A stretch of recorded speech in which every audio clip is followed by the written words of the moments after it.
Dès l'aube, à l'heure où blanchit la campagne, la réserve du Pinail offre ce spectacle unique où la sérénité de la nature est absolue.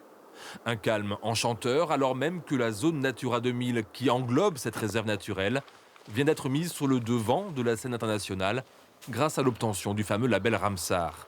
Cette reconnaissance mondiale devrait attirer un plus grand nombre de visiteurs.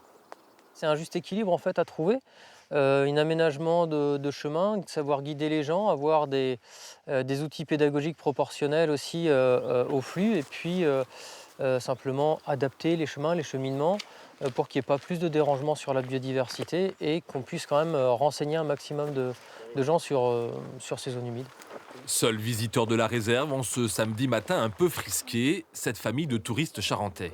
Le site du Pinail fut certainement l'une des plus grandes carrières de pierre meulière du monde. Alors, qu'est-ce qu'une pierre meulière? Si l'obtention du label ne leur parle pas beaucoup, la protection de cet écosystème est en revanche une évidence pour cette famille. Oui, qu'il soit préservé, qu'on puisse léguer des lieux dans leur état d'origine aux générations futures, ça c'est effectivement quelque chose qui vaut le coup. On aime bien justement se promener voilà, dans ce genre de lieu, donc effectivement c'est intéressant, c'est très sympathique à découvrir. Mais un label, aussi prestigieux soit-il, ne protège pas du réchauffement climatique, ennemi numéro 1 des zones humides.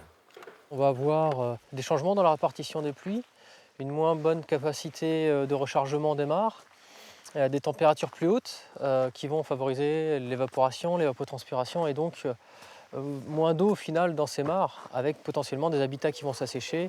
La zone du Pinail est le 52e site labellisé Ramsar en France. Cette reconnaissance était attendue ici depuis 5 ans.